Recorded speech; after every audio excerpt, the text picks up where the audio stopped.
Any stories shared in this podcast have had names and details changed for the confidentiality of clients. Any resemblance to someone real is coincidental. Hello, everybody. Thank you for joining us for another episode. In today's episode, we're going to talk about consultation in therapy, specifically like the free consult many people request before they go to therapy.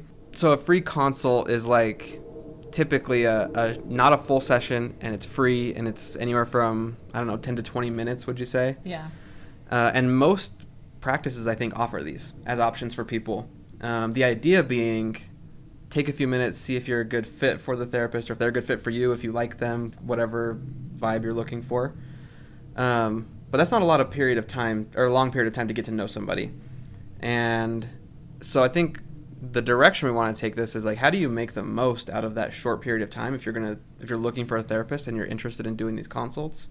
How do you actually make that time useful and productive for yourself? Yeah, well, and I think that in addition to that, it would be helpful for people to know that not all therapists do this. Yeah. And I don't always think that it's necessary. I think there are some other ways of getting some of the information that you need. But if you are going to do a consult, it's a good idea to have an idea what you are walking into, what kind of information you're needing from that. And so maybe after this video, you decide you don't even need a consult. Yeah, maybe.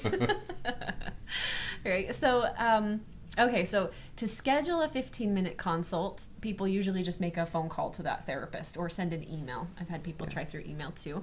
And it usually is a 15-minute kind of a shindig. So what do you guys think that's for? Shindig. That sounds like a word I would use. I think I stole it from you.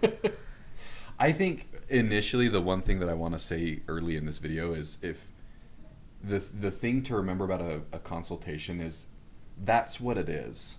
And so if you go in and you do feel comfortable, you're not going to get the full assessment mental health evaluation. Or like therapeutic interventions. Yeah, like this. So you got to go in knowing this is just a consultation.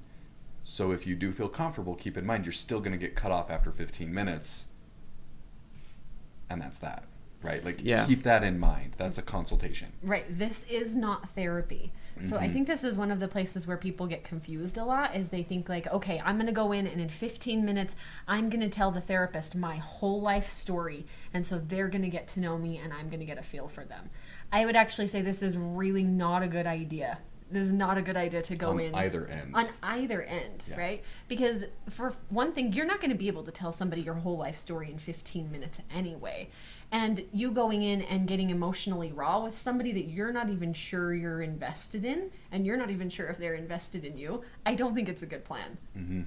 Yeah. And maybe adjacent to that, I would say like it's also not super beneficial for you or the therapist if you come and you say, here's my problem. Can you help me? What would you do? Because it's not, I can't tell someone in 15 minutes exactly how we're going to treat all of their things, right? That takes time to build that, build a treatment plan and really get to know what the root issues of things are.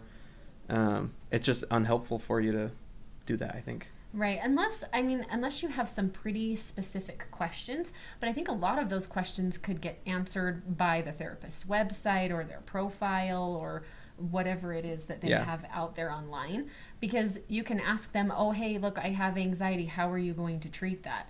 They're going to give you whatever the answer is on their bio. That's like, I treat anxiety using blah, blah, blah, blah. Right. You're going to get the same thing. And it is going to be kind of a generic answer. Right? Yeah, I think so. I also think, I like that you mentioned specific questions. So if we're going to go into a consult, I think if a client comes in with specific questions, that's really helpful for them. But what kind of things are actually useful to ask in a consult in that 15-minute time?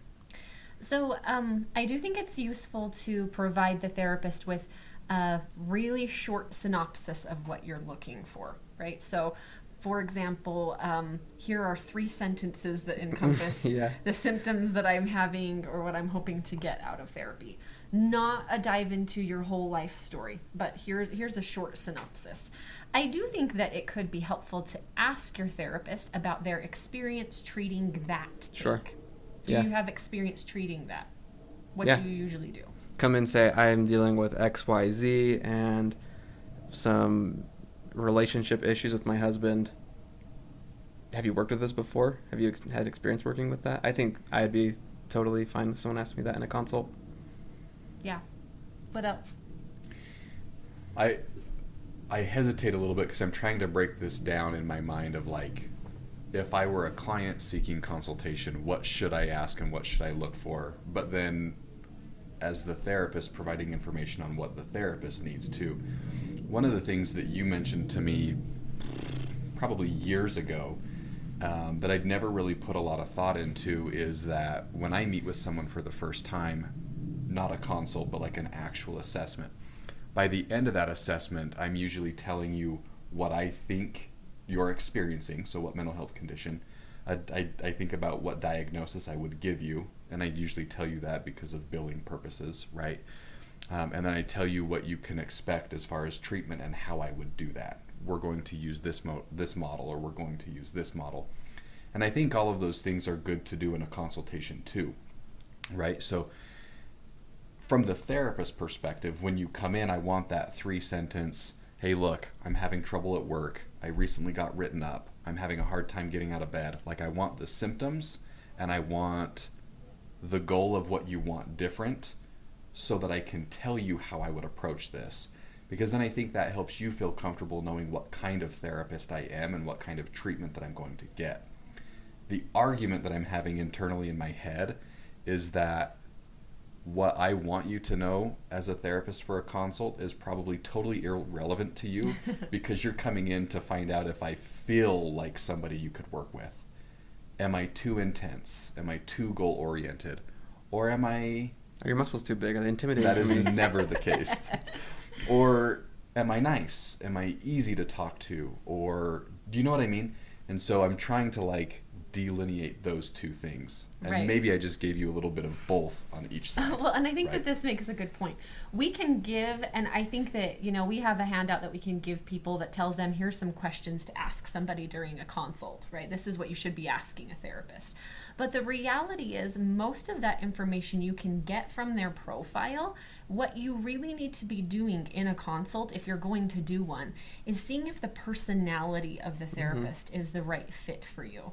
Because on paper, on their profile, everybody looks fine. Everybody looks great. They put their best picture up and write nice things on their bio. And yeah. Right. But you don't know how you're going to connect with that person to person. And that's really what you need to be figuring out. So yeah, you can come up with some questions like this, but ultimately you need to figure out, is my personality going to mesh with this other therapist very well? Yeah, I think that's the real benefit of a consult on both ends, is how comfortable can I be with this person.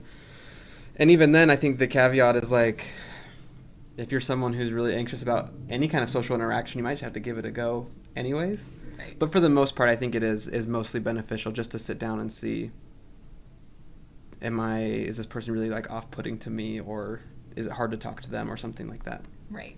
So questions that will help you to determine some of that is asking the therapist about their approach. Right? How do you approach therapy? And you're trying to figure out a little bit of their personality style. I would be asking the therapist a little bit about their boundaries, like, can I contact you in between sessions, or what do you do with that? I would want to know things about their policies as far as like cancellation fees and rescheduling and those kinds of things, so that I would have a clear picture of what it would look like to go into therapy with this therapist. One of the things that I have found that people have had a hard time with some is that as a therapist, I charge a no-show fee. So, if you have a session scheduled with me, I am ready to show up for you. And so if you don't show up, I'm going to charge you a fee for not showing up for that session. And I've had some people in the past say that that's overly harsh, and I have heard other therapists argue that maybe you shouldn't do that, people have things going on in their lives. But the reality is, if you want me to be a good therapist for you, I have to be ready to show up and work hard every single session. And if you're not going to show up, I'm going to charge you a no-show fee. And if you call me for a consultation, I would have told you that exact same thing. And if that's not something that you're ready or willing to get into, you should probably know that up front, that that's what that therapist is going to be like, holding that kind of boundary with you. So if there are things like that you're concerned about, I would address those in a consultation. Yeah. I think the hope is that every therapist is using evidence-based practice. And so a lot of the interventions are going to be the same, but there's definitely, I'm sure if you had a free consult with all three of us, you'd get 3 very different approaches to things. Well, maybe not Cher, because I just learned everything from her, but she does it better. Well, it's interesting. I was mentioning to you guys before we started this along these lines. I bumped into a buddy this morning, and he told me that in working with his therapist, he says what he needed to know was that this therapist was not going to necessarily validate every experience he ever had. He's like, but because of my past, I needed somebody who was just going to straight up call me out on what I did. And I think in the mental health world, there's probably a lot of us that are not going to be like that. And so that's part of the benefit of the consultation, is that you get to see that personality piece that you talked about. If you come to me and in that consultation, and I'm going to tell you at the end of 15 minutes what condition I think you're experiencing, a potential diagnosis, and what model I'm going to treat, you can expect that I'm probably not going to be the kind of person that sits down and just shoots the breeze for an hour. Like, you're going to have homework, and there's going to be a goal, and we're going to be directed. And if that's not your cup of tea, now you've learned that in a consultation, right? Right. So I think in some ways, asking all of these questions that you could tell that from a no-show fee, right? Oh, like, she's like, that's what I can expect in therapy, right? Yeah. Well, I guess before we wrap up, is there anything else you guys would add about a consultation, the benefit of them, or if they're necessary? Maybe one thing that I would add, and just for like transparency's sake, I don't do consultations. I don't do them because if you read my profile, it tells you everything about how I'm going to approach things. I have videos online on YouTube, on my Psychology Today profile, and you can get a good feel for my personality from that. And I know that some people may say, well, gosh, you should do consultations. I just don't do them. And some therapists will, and some therapists won't. If you feel like you need a consultation before you can meet with somebody, then find somebody who does them. And if you feel like you can get a good feel from somebody from something like a YouTube video, from their profile, it might not even be necessary to go in and have that interaction with that therapist. It may be fine to just go in and have a full session, because there's only so much that you can get in 15 minutes anyway. Yeah, and I think that I probably echo similar sentiment about the necessity of a consultation. If you really want to, they can be beneficial, but I don't always think they're necessary either. Again, I think if we take it full circle, I think whether or not it's beneficial goes back to the mindset going in. I've got 15 minutes. Mm-hmm.